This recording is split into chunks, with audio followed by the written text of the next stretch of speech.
año 1890 nació Lelio Seno, un médico traumatólogo argentino, quien junto a su hermano Artemio Seno y a otros doctores como Óscar Cames y Wenceslao Tejerina son considerados los precursores de la cirugía cardiovascular. Fue autor de numerosas publicaciones profesionales e introdujo innovaciones metodológicas que representaron un adelanto en el ámbito asistencial y docente y motivaron su designación como miembro a la Academia Nacional de Medicina en Argentina en el año 1932. En la Cátedra Médica, un día como hoy en la medicina. En la Cátedra Médica, latido a latido, pulso e impulso, circulamos por la vida y el corazón.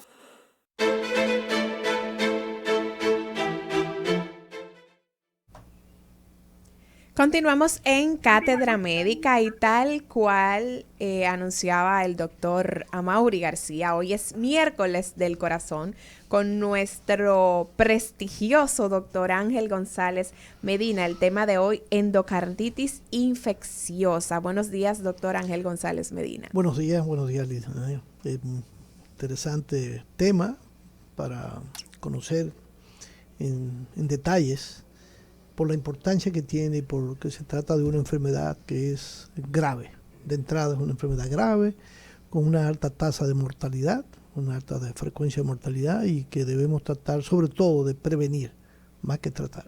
Bien, y durante... Bueno, doctor ¿Sí? Ángel González Medina. Sí, cómo no. Mire, yo creo, Lisania, Roberto, que es importante que la gente entienda, ¿no?, que cuando nosotros hablamos de que hemos dedicado un día a la semana fijo para tratar los problemas del corazón, y no solamente los problemas del corazón, sino también de todo el sistema que incluye, porque el corazón, a decir por los clásicos de la medicina, el corazón es una especie de bomba, ¿ah? Pero es más que eso. Pero esa bomba, si nos fuéramos a quedar con ese concepto, tiene además toda una tubería que va y que viene al corazón y entonces es susceptible de enfermarse, no solamente con los infartos, sino también con enfermedades de este tipo infecciosa, como usted va a abordar el día de hoy. Pero esa máquina maravillosa que es el corazón tiene una particularidad. Funciona todos los días, todas las semanas. Y desde antes de nacer. 70, exacto, y desde antes de nacer. Durante 70, 80, 90 y los más aventajados hasta 100 años de manera ininterrumpida. Entonces, ese órgano, al ser tan vital, sus enfermedades representan la primera causa de mortalidad en el mundo y por eso nosotros hablamos de él todas las semanas de la mano del doctor Ángel González Medina. Hablar de endocarditis infecciosa, se infecta el corazón. ¿Qué es la endocarditis infecciosa, doctor Ángel González Medina? Bien, en primer lugar, para que la población comprenda bien, el endocardio es la capa interna que recubre las cavidades cardíacas y obviamente las válvulas cardíacas. Endocarditis, como dice su nombre, es un proceso de tipo infeccioso e inflamatorio que afecta fundamentalmente a las válvulas, pero también a parte de los componentes de las válvulas, que son las cuerdas que sostienen las válvulas, porque las válvulas funcionan como si fuera una sombrilla, abriendo y cerrando, y esas cuerdas, ese tejido de soporte o de sostén de las válvulas también puede resultar afectados. Por supuesto que por complicaciones, a veces la infección puede traspasar el endocardio y provocar accesos dentro del miocardio, o sea, dentro del músculo cardíaco, y para no hablar de otras complicaciones, que más tarde vamos a hablar sobre eso. Esa endocarditis, que generalmente nosotros hablamos de endocarditis infecciosa, pero hay también otro tipo de endocarditis que no es infecciosa, que se le llama endocarditis no estéril, que es una endocarditis que está relacionada con la formación de coágulos en las válvulas, que da la impresión de que se trata de una endocarditis, pero no siempre es un proceso infeccioso, sino relacionado con la formación de coágulos, de trombos ahí, y que van a producir daño o alteración de las válvulas, como ocurre en algunas enfermedades inflamatorias como el lupus sistémico o lupus eritematoso, o en otras condiciones como cáncer, infecciones por VIH u otros trastornos de tipo de coagulación como el llamado síndrome de anticuerpos antifosfolípidos. Y esta endocarditis infecciosa, que es la que más comúnmente vemos, porque está relacionado precisamente con una de las primeras condiciones, hay varias, ¿verdad?, condiciones que exponen a los individuos a este tipo de infección, y es el que una válvula previamente esté afectada. Por supuesto, eso no quiere decir que válvulas normales no puedan infectarse, sobre todo en el escenario, cuando tenemos, por ejemplo, un estado de sepsis, que es una infección sistémica que está regada en todo el cuerpo y que al diseminarse puede también tocar las válvulas cardíacas. Cuando nosotros hablamos de válvula, la gente del pueblo, ¿cómo debe interpretar una válvula? ¿Pudiéramos compararla con el cheque de las tuberías de las casas? Bueno, se parece un poco. ¿Verdad? Sí, claro, porque tú abres y cierras, abres y cierras. O sea, la sangre, en el caso, por ejemplo, del corazón, necesita tener la situación de que una vez pasa...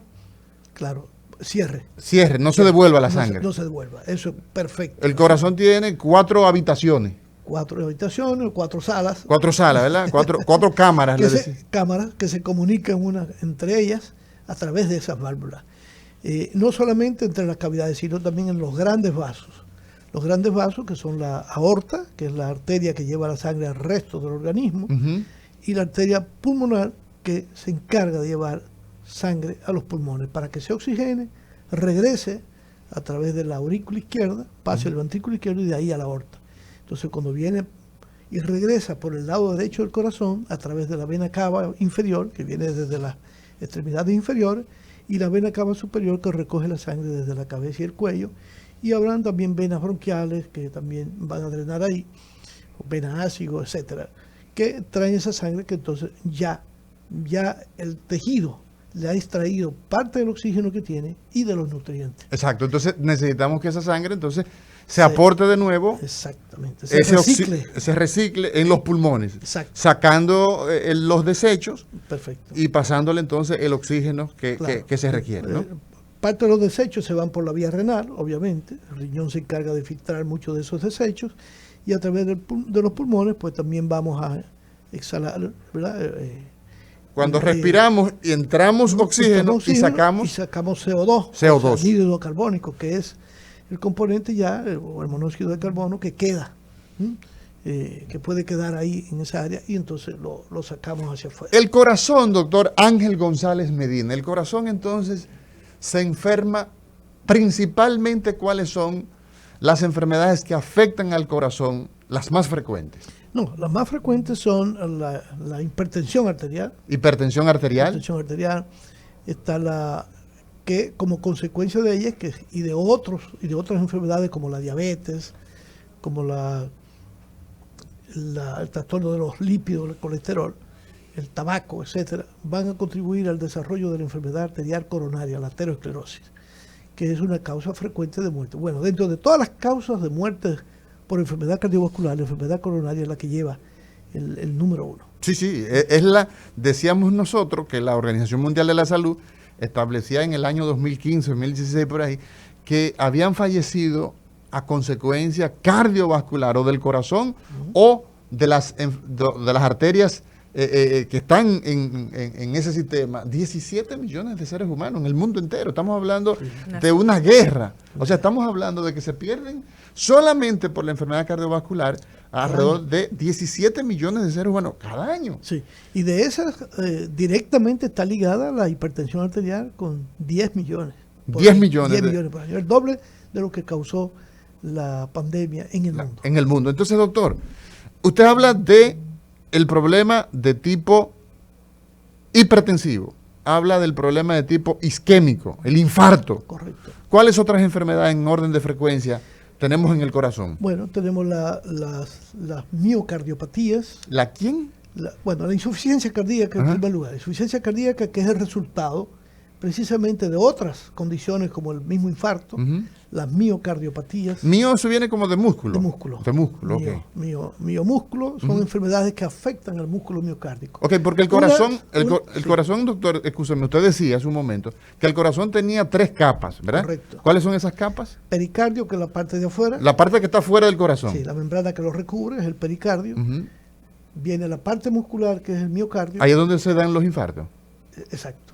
Ok. Porque la arteria cuando se tapa, entonces dañan el músculo. Dañan el músculo. Dañan el músculo, Por eso claro, ustedes hablan de infarto agudos del miocardio. Del miocardio. Del miocardio. Obviamente, la extensión de la lesión puede agarrar también al pericardio, como también al endocardio, porque se va a la pared completa. Ok, entonces tendríamos la parte más externa, que es el pericardio, la el miocardio, que es el miocardio, y la interna, que es el endocardio. Entonces, de esa nosotros estamos hablando, de que la más interna, la que está en contacto con la sangre, ese que es el endocardio, eso se puede infectar. ¿Cuáles son las principales causas que provocan la endocarditis infecciosa? Bien, como su nombre lo dice, la endocarditis infecciosa es una enfermedad que es causada por bacterias, principalmente bacterias, también pueden haber hongos que van a afectar este tipo de tejido, especialmente cuando hay diseminación de esas bacterias y esos microorganismos en el torrente sanguíneo. Y por supuesto, hay un grupo de enfermedades que hacen vulnerable a las personas o de condiciones, es decir, que son condiciones de riesgo. Uno de los aspectos más comunes hoy día, debido al avance de la cirugía cardíaca, son las prótesis valvulares, prótesis mecánicas, que son las que tienen mayor riesgo porque es un cuerpo extraño. Y hay bacterias que tienen predilección por ese cuerpo extraño. Por supuesto que también las válvulas biológicas, las prótesis de válvulas biológicas, es decir, material biológico, también se pueden infectar. Y como dije, rara vez, pero también las válvulas nativas, es decir, las válvulas normales que no están infectadas, que no están dañadas, cuando hay procesos infecciosos intensos y que puede haber vulnerabilidad por las condiciones del propio paciente o por una diseminación intensa de bacterias, también pueden ser contaminadas. De tal manera que las prótesis, pero también las valvulopatías que son congénitas, como la estenosis aórtica congénita o cardiopatía congénitas, que también pueden inducir al desarrollo de afectando válvula o no, porque ahí estaría, por ejemplo, el prolaxo de la válvula mitral, pero tenemos, por ejemplo, la miocardiopatía hipertrófica, que por el contacto que hace, porque el miocardio ahí está sumamente grueso en una parte o todo, entonces la válvula mitral cuando abre tiende a chocar, y al chocar esto hace que entonces se vaya traumatizando y la va haciendo vulnerable a ser infectada, porque cambia su característica. A esto también están las valvulopatías adquiridas por fiebre reumática o por cualquier otro tipo de lesión que haya provocado daño en esa válvula. Así como algunas otras cardiopatías congénitas que también van a condicionar que se desarrolle una endocarditis infecciosa. Bueno, nos vamos a una pausa, doctor Ángel González Medina. Estamos absortos de la gran cantidad de cirugías cardíacas que se provocan en la República Dominicana a consecuencia de infección. Cuando regresemos vamos a hablar de eso, de el impacto que tiene, que lleva incluso a cirugía, un problema de infección. Cátedra Médica, porque la salud merece respeto.